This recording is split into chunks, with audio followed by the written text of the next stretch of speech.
So here we have my 2014 Audi RS5 in a custom blue paint that was custom from new. You may notice there's a bit of ice on the paint, so this isn't a discoloration of the paint, it's just very cold here today. So I've had this car for about 5 years now. I think when I got it, it had 40,000 miles, and I've done up to 96,000 miles now. So the boots on these are actually really big, and you can fold the back seats down, and that gives you a lot of space to hold in the rear when you do need to carry stuff. I got replacement alloys for it, so these are 20-inch wheels from Ronal. But I do have the original wheels. They're the Audi rotor wheels, painted in white, and there'll be a picture on the description. I bought them in the exact same wheels and tyre configuration, so you can just switch the wheels between the same tyres. So into the car.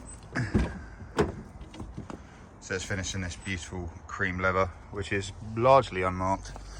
If I recall correctly, there's a couple of marks on the back of the seat, very small marks.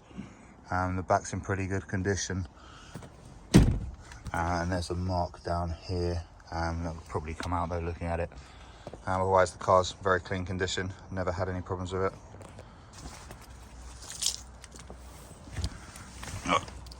So the car also has a custom Miltech exhaust. Well, I say custom, it's a third-party exhaust, and this really makes this car sound better.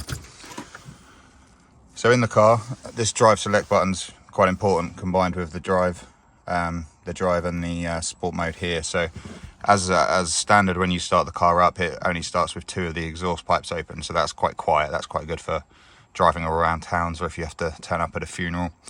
If you put it back into sport, it will automatically open the 4, and you can then not get it out of that. So once you've gone into sport, even if you go back into drive, it will stay with the 4 open. You can configure this in the drive select. So if you go on to individual, you can make it go back to drive if you want, so it's only louder when you're in sport. So in drive mode, it's always going to generally use the highest gear unless you've got your foot down kind of heavily. So as soon as you do put your foot down, it'll react, but 9 times out of 10, it'll be in like gear 7 when you're doing like 35, 40.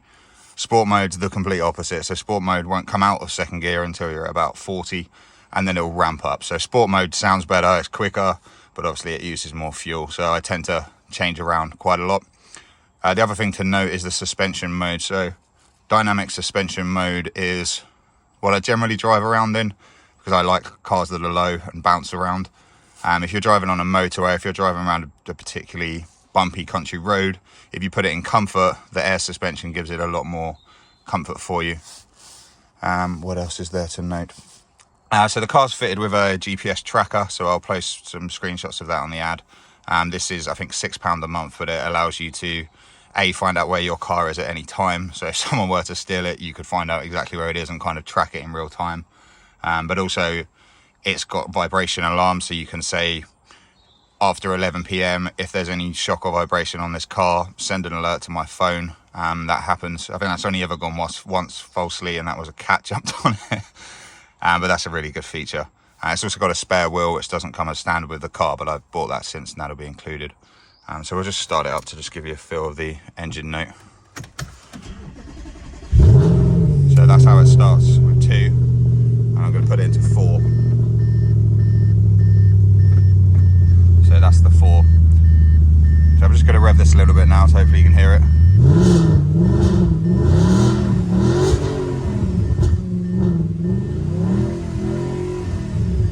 So it's a really awesome engine note. But what you'll hopefully hear as well, once the engine cools down and chills out, it goes a lot quieter, so you can drive around town like this and not disturb everyone. I think that's about it for me. Ask any questions you've got, and hope to hear from you.